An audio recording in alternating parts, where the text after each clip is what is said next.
Hi guys, welcome to my YouTube channel. Jadi topik untuk hari ini kita nak bincang pasal kos penjagaan Golf R 7.5. Jadi Golf R 7.5 dikeluarkan pada tahun 2018 di Malaysia, CBU sampai tahun 2020. And then after that, ialah MK8 yang di pasaran sekarang ni.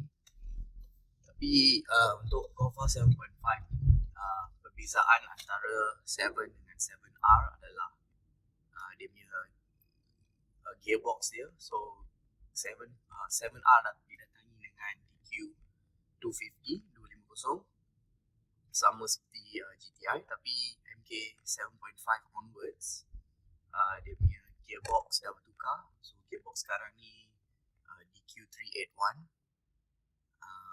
untuk Golf R 7.5, 8 dan sebagainya. Jadi untuk servicing untuk Golf R ni dia setiap 15,000 km dia guna fully synthetic. Jadi kalau servis dengan VW, dia punya minor service dia lebih kurang daripada 700 hingga 1,000 ringgit depending on the parts yang ditukar. And kalau major service dalam lingkungan 1,500 hingga 2,000.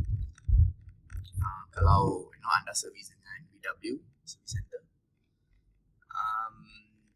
Jadi obviously gearbox VW Golf R ni dia ada all-wheel drive system, dia ada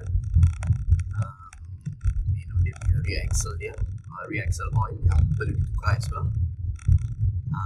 Jadi dia punya kos perjalanan tinggi sedikit dengan Mark 7 GTI or 7.5.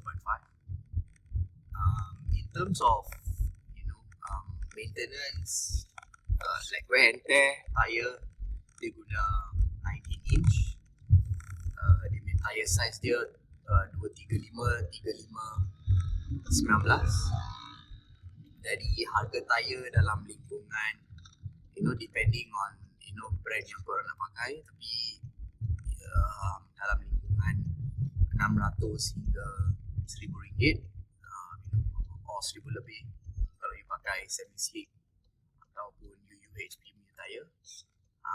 Tapi tengok budget. Tapi kalau korang nak budget rendah sikit, go with tire biasa. Tapi jangan pakai tire terpakai, tire yang imitation punya. Jadi tire agak penting. It keeps you safe in the road. Jadi jangan pakai tire yang terpakai lah kalau boleh. Lepas tu in terms of fuel consumption dia punya tangki dia 52 liter. Full tank biasanya I dapat dalam 450 to 500 km untuk city driving and then occasional highway driving. Lepas tu kereta ni kena pakai RON 97 sebab horsepower dia kan tinggi kan.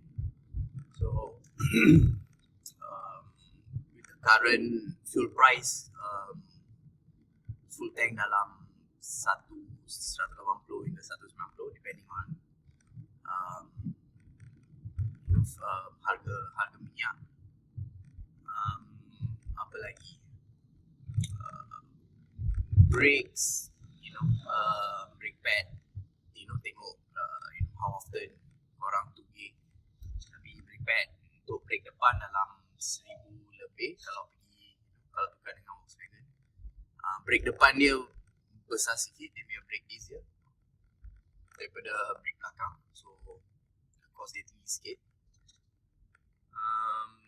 Selain daripada tu, kereta ni I dah pakai selama 3 tahun and memang tak ada masalah langsung kereta ni daripada time beli hingga hari ni. I feel this car memang reliable, and kalau korang dapat deal untuk Prof R, whether use or recon, kalau kereta dah buat inspection semua okay, you guys should just get this car. Sebab kereta ni memang all rounder, dia memang comfortable, and dia tak begitu mahal untuk maintenance as well. So itu I guess sedikit mengenai kos penjagaan Golf R 7.5. Jadi kalau korang ada apa-apa soalan, nak tanya apa-apa mengenai Golf R, you can comment my video and I will get back to you. Alright, thank you so much guys, and you have a lovely day.